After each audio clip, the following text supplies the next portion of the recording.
Hello students, I am back with another class of BA Part 2 Sociology, Paper 1 Unit 5. आज की class में हम discuss करेंगे calculation of mean अर्थात माध्य की गणना। मैं Anupama Saha, associate professor sociology, government college Sirohi, Rajasthan. आज की क्लास में हम कैलकुलेशन सीखेंगे और सबसे पहले हम सीखेंगे मीन यानी माध्य की गणना किस प्रकार से की जाती है। आप सभी जानते हैं कि माध्य जो होता है वह केंद्रीय प्रवृत्ति का सबसे ज़्यादा प्रयोग में लाया जाने वाला माप है और इसलिए यह जानना बहुत इंटरेस्टिंग होगा कि हम माध्य की गणना किस प्रकार से करते हैं। तो सबसे पहले हम यह देखेंगे कि जब हमारे पास वैयक्तिक तथ्य होते हैं तब माध्य की गणना किस प्रकार से की जाती है, अर्थात हमारे पास अलग अलग व्यक्तियों का डेटा जब होता है, इंडिविजुअल डेटा जब होता है, उस स्थिति में हम किस प्रकार से माध्य की गणना करते हैं। आप देख पा रहे हैं अपने स्क्रीन्स पर एक फॉर्मूला लिखा हुआ है, m = समेशन x/n। यह फॉर्मूला जो है, यह सूत्र जो है वह प्रयोग में लाकर हम वैयक्तिक तथ्यों में माध्य की गणना करते हैं। अब यहाँ कैपिटल M से क्या तात्पर्य है? कैपिटल M का अर्थ है माध्य। जो एक ट्विस्टेड W आपको दिखाई दे रहा है वह समेशन का साइन है, योग का साइन है, तो योग बने टोटल, तो समेशन का अर्थ हुआ कुल योग। कैपिटल X का मतलब है प्राप्तांक या जो भी हमारे आइटम्स हैं, जो भी अलग अलग हमारे मद है उनका मूल्य, और n जो है कैपिटल N, उसका मतलब है इकाइयों की कुल संख्या। तो अब हम देखेंगे एक उदाहरण लेकर के कि कैसे हम वास्तविक परिस्थितियों में माध्य की गणना करते हैं। एक परीक्षा में विद्यार्थियों के समूह की विभिन्न इकाइयों को निम्न अंक प्राप्त हुए हैं। तो कोई एग्ज़ाम है जिसमें स्टूडेंट्स को कुछ स्कोर्स मिले हैं, कुछ अंक मिले हैं। वो अंक कितने हैं वो आपको दिखाई दे रहे हैं आपके स्क्रीन्स पर, और इन अलग अलग अंकों के लिए हमें माध्य की गणना करनी है। तो हम वही सूत्र इस्तेमाल करेंगे, m = summation x/n। Summation x यानी x के सभी मानों का योग, तो x के जितने भी मान आपको दिख रहे हैं आपके स्क्रीन पर, उन सब को हम जोड़ेंगे और उनका टोटल आ रहा है 305। और कैपिटल N क्या है? इकाइयों की कुल संख्या। तो कुल इकाइयां हैं, कुल स्टूडेंट्स हैं 10, तो हम नीचे लिख देंगे n की जगह 10, और इस तरह से 305 को 10 से डिवाइड करेंगे, 305 को 10 का भाग देंगे और हमारे पास जो आंसर आ रहा है वह है 30.5। तो हमारा माध्य हो जाएगा 30.5। तो इस तरह से बहुत ही सरल तरीका है वैयक्तिक तथ्यों में माध्य की गणना का। हम समेशन x की गणना कर लेंगे और उसमें जो इकाइयों की कुल संख्या है उसका भाग दे देंगे और इस प्रकार से हमें माध्य प्राप्त हो जाएगा। तो मुझे पूरी उम्मीद है कि आप लोग वैयक्तिक तथ्यों में माध्य की गणना कैसे की जाती है यह समझ गए होंगे। अब हम यह देखेंगे कि जब हमारे पास सामूहिक तथ्य होते हैं तब हम माध्य की गणना किस प्रकार से करते हैं। अब सामूहिक तथ्यों को हम दो तरीके से अभिव्यक्त कर सकते हैं। एक तरीका है कि हम सामूहिक तथ्यों को खंडित श्रेणी में अभिव्यक्त करें और दूसरा तरीका है कि हम उन्हें सतत श्रेणी में अभिव्यक्त करें। तो जब हम सामूहिक तथ्यों को खंडित श्रेणी में अभिव्यक्त करते हैं तब हम किस प्रकार से माध्य की गणना करते हैं ये हम आगे अब देखेंगे। ये आप देख पा रहे हैं आपकी स्क्रीन्स पर एक खंडित श्रेणी है। खंडित श्रेणी प्रायः हम तब प्रयोग में लाते हैं जब हमारे पास श्रेणियां कम होती हैं और हम एक एक श्रेणी को अलग अलग अभिव्यक्त कर सकते हैं। जैसे इस केस में आप देखें, हमारे पास 10 श्रेणियां हैं, तो हमने एक एक करके 1 से लेकर के 10 तक अलग अलग हमने अभिव्यक्त कर दी। पर कई बार क्या होता है, श्रेणियों की संख्या बहुत ज़्यादा होती है, तो ऐसी स्थिति में उनको अलग अलग अभिव्यक्त करना मुश्किल होता है। कई बार वह 100, 200, 300 या उससे भी ज़्यादा हो सकती है। तब हम उन्हें अलग अलग नहीं बल्कि वर्गों में अभिव्यक्त करते हैं, और उसे ही हम सतत श्रेणी कहते हैं। तो पहले हम देखेंगे खंडित श्रेणी में हम किस प्रकार से माध्य की गणना करते हैं। तो यहाँ पर हमने देखा कि जो टेबल हमारे सामने है उसमें x यानी परिवार का आकार है, साइज ऑफ फैमिली है यानी सदस्यों की संख्या, जिसको हम x कहते हैं। फिर उसके बाद आवृत्तियाँ दी हुई हैं, फ्रीक्वेंसी दी हुई है कि परिवार का आकार यदि 1 है तो ऐसे कितने परिवार हैं जिनमें एक ही सदस्य है। तो आवृत्ति दी हुई है 3, 2 सदस्यों वाले 4 परिवार हैं, 3 सदस्यों वाले 6 परिवार हैं। इस तरह से हमारे सामने डेटा है। अब इसके लिए अगर हमें माध्य की गणना करनी है तो हमारे पास जो सूत्र है वह क्या है, m = समेशन fx/n। तो एक अंतर आ गया कि जहाँ पहले वैयक्तिक तथ्यों में हमारे पास आवृत्ति नहीं थी क्योंकि वो एकल तथ्य थे, यहाँ पर ग्रुप्ड डेटा है, समूह में हम बात कर रहे हैं, इसलिए आवृत्ति एक नया यूनिट इसके अंदर जुड़ गया है। तो समेशन fx/N, n का मतलब वही है इकाइयों की कुल संख्या यानी टोटल यूनिट्स कितने हैं। तो अब हम क्या करेंगे, जब हमारे पास खंडित श्रेणी होती है, हमारे पास x है और f भी हमें दिया गया है, तो सबसे पहले हम fx की गणना करेंगे, अर्थात हम f को x से गुणा कर देंगे। तो इस केस में अगर हम देखें तो जो सबसे पहली संख्या है f की वह है 3 और सबसे पहला x हमारा है वह है 1, तो 3 × 1 हो गया 3। उसी तरह से दूसरी संख्या है वह है 4 और x है 2, तो 4 × 2 हो गया 8। इस तरह से हम हर केस के लिए f × x की गणना करके उसे यहाँ पर लिखते जाएंगे, और सभी केसेस के लिए, सभी आइटम्स के लिए हम fx की गणना कर लेंगे, जैसा आप अपनी स्क्रीन्स पर देख रहे हैं। इसके बाद हम समेशन fx निकालेंगे, अर्थात हम fx के सभी मानों का योग कर लेंगे, टोटल कर लेंगे, सम कर लेंगे, और इस केस में वह आ रहा है 424। इसके बाद जो कैपिटल N है वह इकाइयों की कुल संख्या है, तो हम आवृत्तियों का जो टोटल है उसको कर लेंगे, और वो टोटल हमारा आ रहा है 72। तो n की जगह हम लिख देंगे 72, और इस प्रकार जो हमारा मीन होगा वह है 424 डिवाइडेड बाय 72, जो आंसर हमारे सामने है 5.89। तो इस तरह से हमारा जो माध्य हो गया वह है 5.89, जिसका मतलब ये हुआ कि लगभग 5.89 सदस्य परिवार में हैं।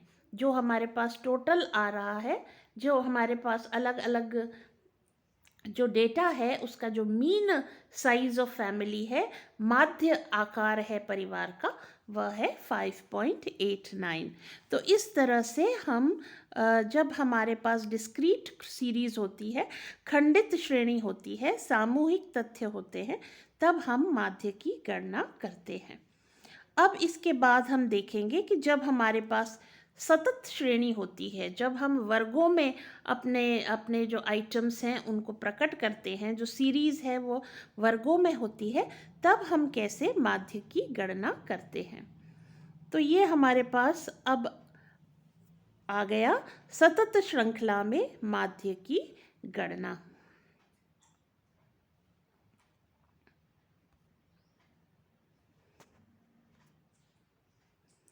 ये आपके पास सतत श्रेणी आ गई, और यहाँ पर आप देख रहे हैं कि बच्चों के प्राप्तांक हैं किसी टेस्ट में, किसी परीक्षा में, और यह जो प्राप्तांक है मिनिमम 10 और मैक्सिमम 59। न्यूनतम 10 और अधिकतम 59।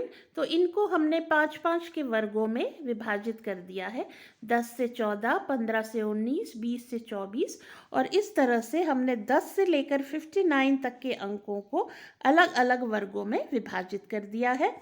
और हर वर्ग के आगे आवृत्ति लिख दी गई है। इसका मतलब ये है कि 10 से 14 तक अंक प्राप्त करने वाले 3 विद्यार्थी हैं, 15 से 19 तक अंक प्राप्त करने वाले 4 विद्यार्थी हैं, और इसी तरह से आगे आप देख सकते हैं।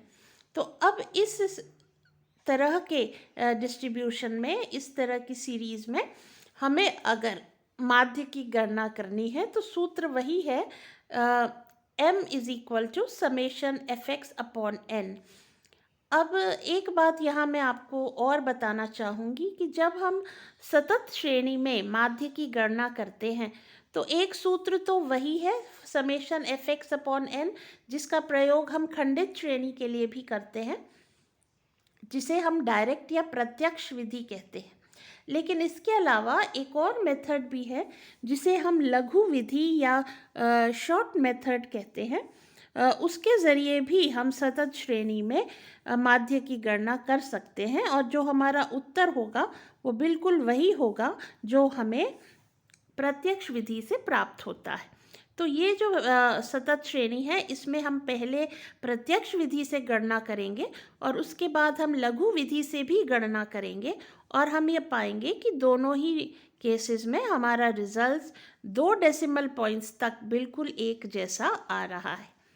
तो अभी हमने ये देखा कि हमारे पास एक वितरण है, सतत श्रेणी में ये वितरण है, और इसमें अब हम देखेंगे कि कैसे हम प्रत्यक्ष विधि से माध्य की गणना करेंगे। सूत्र है m is equal to summation fx upon n।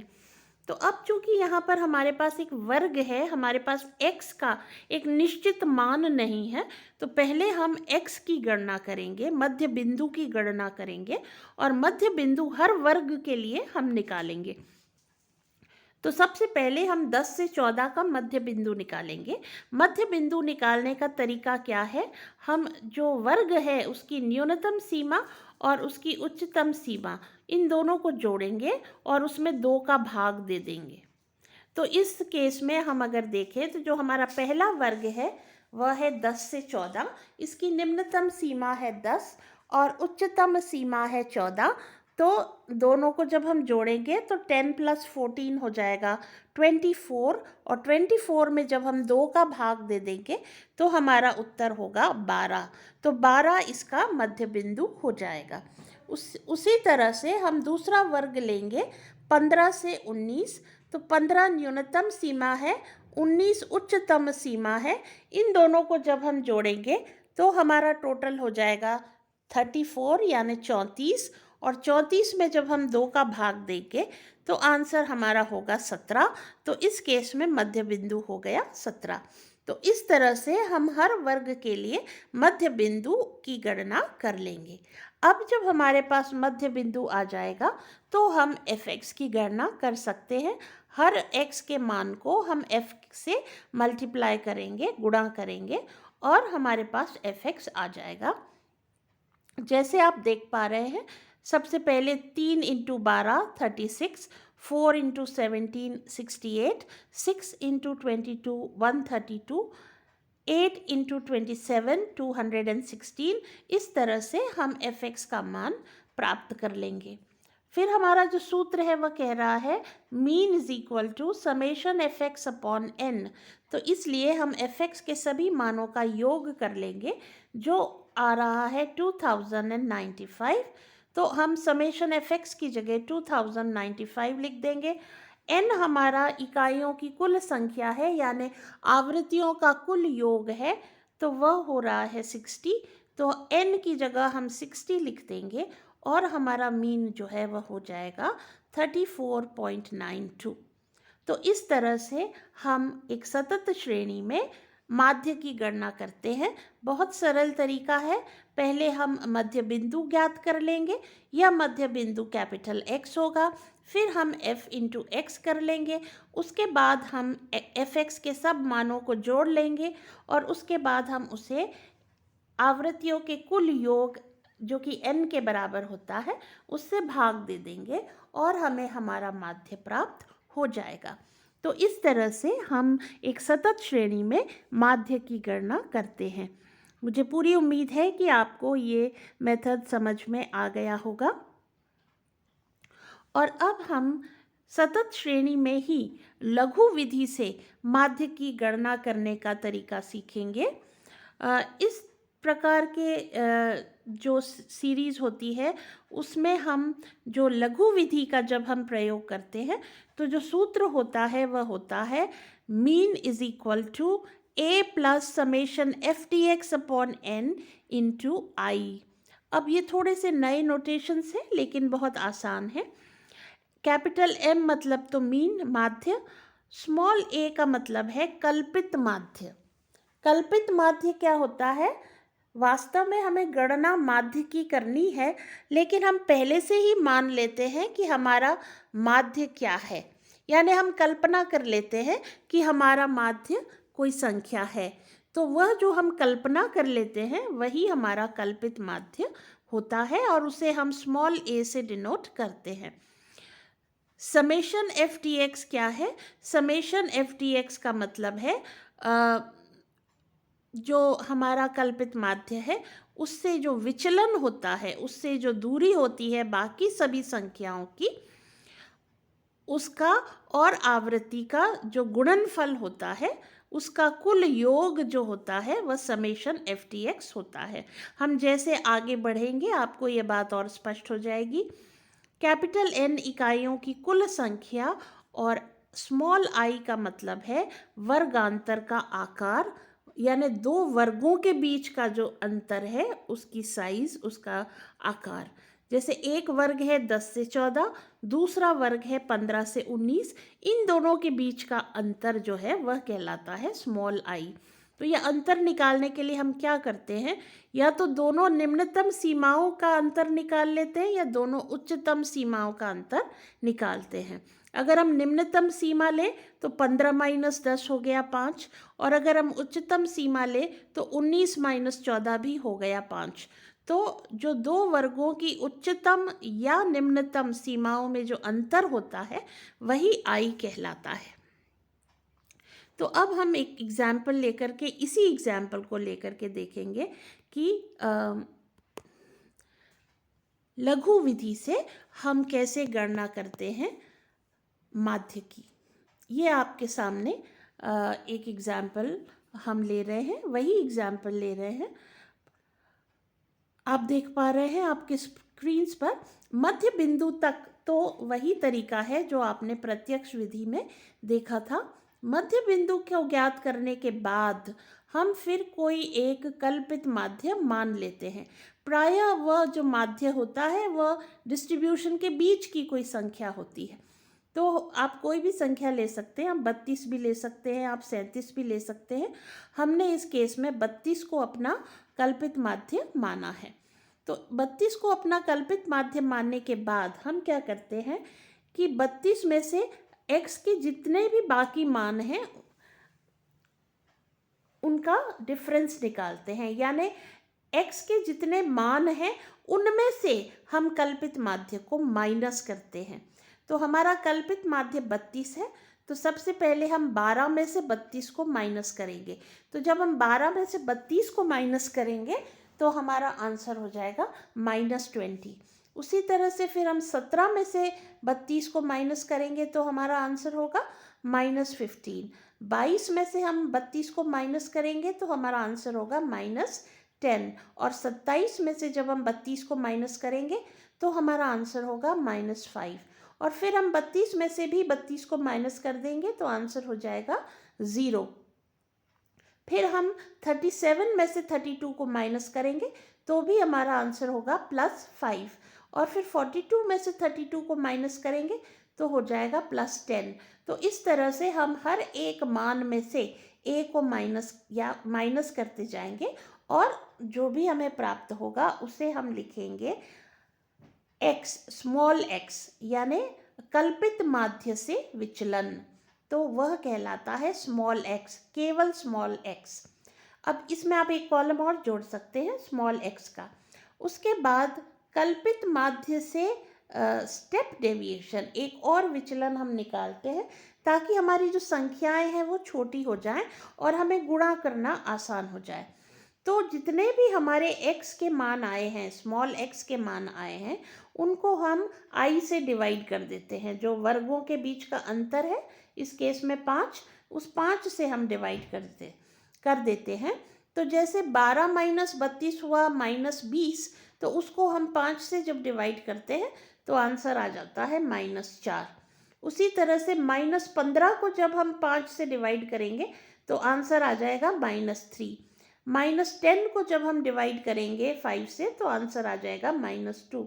और -5 को जब हम 5 से डिवाइड करेंगे तो आंसर आ जाएगा -1। तो इस तरह से हम स्टेप डेविएशन करते हैं, और स्टेप डेविएशन करने के बाद, जिसे हम dx कहते हैं, हमारे पास ये मूल्य आ जाते हैं। फिर हम जो हमारी आवृत्ति है उसको dx से गुणा करते हैं। 3 × -4 -12, 4 × -3 -12, 6 × -2 -12। इस तरह से f dx के हमारे पास प्लस और माइनस दोनों में मान आ जाते हैं। इसके बाद हम क्या करते हैं, जो माइनस के मान हैं उनको जोड़ लेते हैं और जो प्लस के मान हैं उनको जोड़ लेते हैं। इस केस में हमारे जो माइनस के मान हैं उनका योग होगा 12 + 12 24, +12 36 और +8 44, तो -44। और प्लस के जो हमारे मान हैं वो कितने हो गए, 20 और 20 40, 40 और 18 58, 58 और 14 72, 72 और 7 79। तो प्लस के हमारे हो गए 79, माइनस के हो गए 44। तो इस तरह से हमारा समेशन एफ डी एक्स हो जाएगा +35, क्योंकि प्लस का साइन की जो संख्याएं हैं वो बड़ी है, तो इसलिए +35। कल्पित माध्य हमने 32 माना था, वह 32 है। अब हम इस सूत्र में a plus summation F D X upon N into I, इसमें सभी मानों को रख देंगे। a का मान है 32, समेशन एफ डी एक्स का मान है 35, इकाइयों की कुल संख्या है 60 और वर्गांतर का जो आकार है, दो वर्गों के बीच का जो अंतर है वह है 5। तो इन सभी वैल्यूज़ को, मूल्यों को हम इस सूत्र में रख देंगे और जब हम इसको सॉल्व करेंगे तो हमारे पास जो उत्तर आ रहा है वह है 34.92। यही उत्तर हमें पहले भी मिला था जब हमने प्रत्यक्ष विधि से गणना की थी। तो इस तरह से आप चाहें तो लघु विधि से और चाहें तो प्रत्यक्ष विधि से आप माध्य की गणना कर सकते हैं एक सतत श्रेणी में। तो इस प्रकार आज के वीडियो में हमने देखा कि हम माध्य की गणना किस प्रकार करते हैं। जब हमारे पास वैयक्तिक तथ्य होते हैं तब हम समेशन x अपॉन n इस सूत्र से गणना करते हैं। जब हमारे पास खंडित श्रेणी होती है तब हम समेशन fx अपॉन n का इस्तेमाल करके माध्य की गणना करते हैं। और जब हमारे पास सतत श्रेणी होती है तब हम प्रत्यक्ष विधि और लघु विधि दोनों का उपयोग कर सकते हैं। और प्रत्यक्ष विधि का जब हम उपयोग करते हैं तो खंडित श्रेणी वाला ही सूत्र हम प्रयोग में लाते हैं, समेशन fx अपॉन n। लेकिन अगर हम लघु विधि का प्रयोग करते हैं तो हम कल्पित माध्य मानकर a plus summation F D X upon N into I करते हुए माध्य की गणना करते हैं। I am sorry.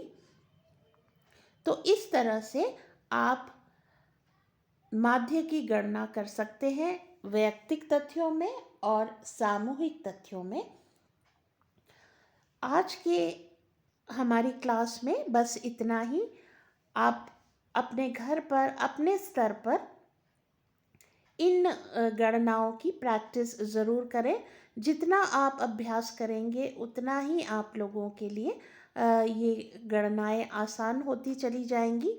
तो आज की वीडियो में आपने सीखा माध्य की गणना। हम अगले वीडियोज़ में जानेंगे कि मध्यांक की गणना कैसे की जाती है और बहुलांक की गणना किस प्रकार से की जाती है। आप लोग अपना जो फीडबैक है वो ज़रूर कमेंट सेक्शन में जा कर के हमें दे सकते हैं। अगर आपको किसी भी स्तर पर कोई बात समझ में नहीं आई है तो आप पूछ सकते हैं। आप अपने व्हाट्सएप ग्रुप में भी अपनी शंकाएं या अपने क्वेश्चंस डाल सकते हैं और आने वाले वीडियोज़ में हम कोशिश करेंगे कि आपकी समस्याओं का हम उचित समाधान कर सकें। आप सभी का बहुत बहुत धन्यवाद।